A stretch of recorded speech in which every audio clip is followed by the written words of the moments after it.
नमस्ते दोस्तों, कैसे हैं आप सब? उम्मीद करती हूँ आप सब स्वस्थ और खुश होंगे। आज बुध प्रदोष व्रत है, तो आज के दिन इस वीडियो में मैं आपके लिए प्रदोष व्रत के दिन सुनी जाने वाली कहानियां लेकर आई हूँ। इस वीडियो में 2 कहानियां हैं, एक गणेश जी भगवान की है और एक प्रदोष व्रत की कथा है। कहते हैं कि एक कथा नहीं सुनी जाती, इसलिए दोनों कथाएं मैं आपके सामने एक ही वीडियो में लेकर आई हूँ। आप श्रद्धापूर्वक सुनना और अगर आपको कथाएं अच्छी लगे तो वीडियो को लाइक, शेयर और कमेंट जरूर करना। आइए सुनते हैं आज की कथाएं।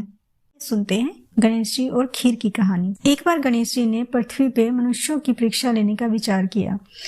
वे अपना रूप बदलकर पृथ्वी पर घूमने लगे। उन्होंने एक बालक का रूप बना लिया, एक हाथ में एक चम्मच में दूध ले लिया और एक हाथ में थोड़े से चुटकी भर चावल, और गली गली घूमने लगे। साथ ही आवाज लगाते चल रहे थे, कोई मेरे लिए खीर बना दो, कोई मेरे लिए खीर बना दो। कोई भी उनकी बात पर ध्यान नहीं दे रहा था, बल्कि लोग उन पर हंस रहे थे। वे लगातार एक गांव के बाद दूसरे गांव इसी तरह चक्कर लगाते रहे और पुकारते रहे, कोई मेरी खीर बना दो, कोई मेरी खीर बना दो।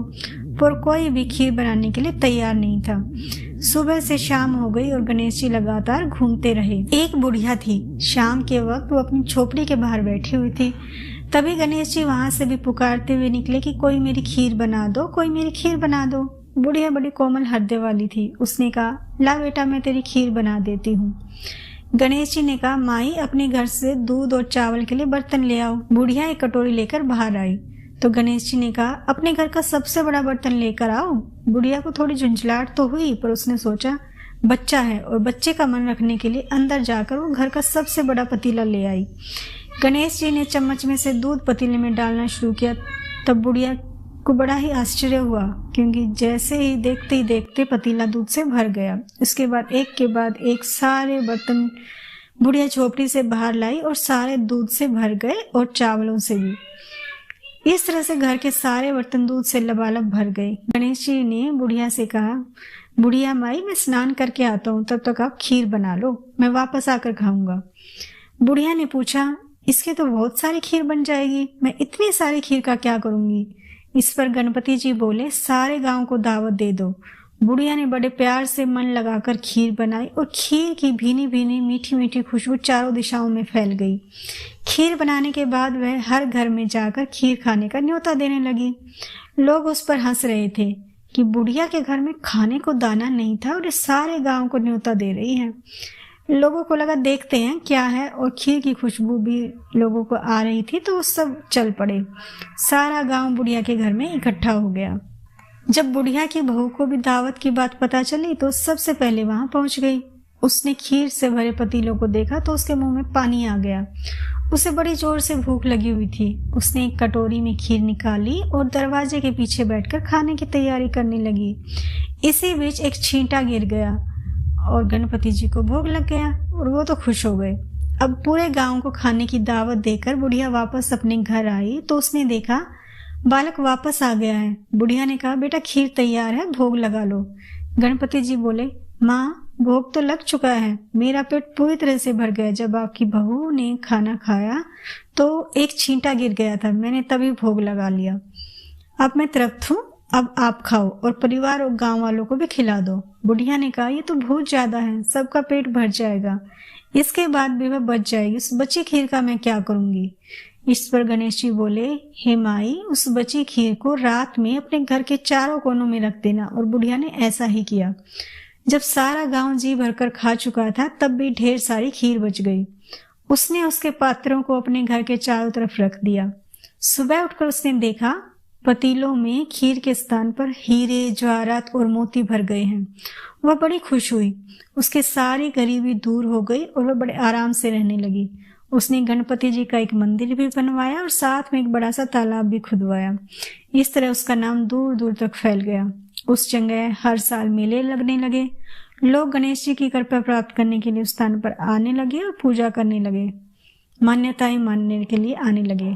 गणेश जी सबकी मनोकामनाएं पूरी करने लगे। कहानी के अंत में वही कहूंगी, कहते को, सुनते को, हुंकारे भरते को। जैसी कृपा गणेश जी भगवान ने बुढ़िया पर की, वैसी कृपा हम सब पर करना, हम सब पर करना। जय गणेश जी महाराज की। बुध प्रदोष व्रत कथा। श्री सूत जी ने कहा, बुध त्रयोदशी प्रदोष व्रत करने से सर्व कामनाएं पूर्ण होती हैं।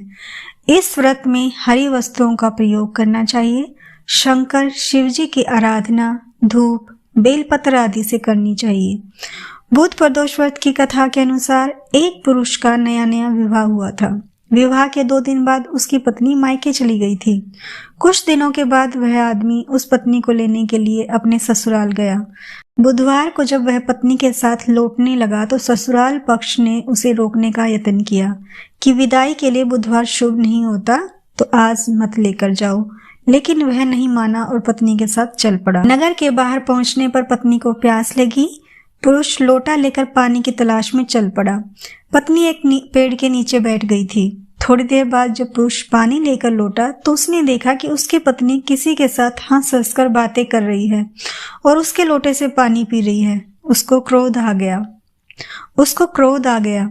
वह उसके पास पहुंचा तो उसके आश्चर्य का कोई ठिकाना नहीं रहा, क्योंकि उस आदमी की सूरत उसी की तरह थी। जब वह अपनी पत्नी के पास पहुंचा तो उसके आश्चर्य का कोई ठिकाना नहीं रहा, क्योंकि उस आदमी की सूरत उसी की जैसी थी। पत्नी भी सोच में पड़ गई। एक ही शक्ल के 2 पुरुष, दोनों आपस में झगड़ने लगे। भीड़ इकट्ठी हो गई। सिपाही भी आ गए। हम शक्ल आदमियों को देखकर वे भी आश्चर्य में पड़ गए। उन्होंने स्त्री से पूछा, उसका पति कौन है? वह भी नहीं समझ पाई कि उसका पति कौन सा है। तब वह पुरुष शंकर भगवान से प्रार्थना करने लगा कि हे शंकर भगवान, हमारी रक्षा करें। मुझसे बड़ी भूल हुई कि मैंने सास ससुर की बात नहीं मानी और बुधवार को पत्नी को विदा करा लिया। मैं भविष्य में ऐसा कदापि नहीं करूंगा। आज मेरी रक्षा करें। जैसे ही उसने भगवान शंकर को प्रार्थना करी और उसकी प्रार्थना पूरी हुई, दूसरा पुरुष अंतर ध्यान हो गया। पति पत्नी सकुशल अपने घर पहुंच गए। उस दिन के बाद से पति पत्नी नियम पूर्वक बुध त्रयोदशी प्रदोष का व्रत रखने लगे। इसलिए बुध त्रयोदशी व्रत हर मनुष्य को करना चाहिए। तो ये थी आज बुध त्रयोदशी प्रदोष व्रत की कथा। अगर आपको अच्छी लगी हो तो सब्सक्राइब करना न भूलिए चैनल को और वीडियो को लाइक जरूर करें। धन्यवाद।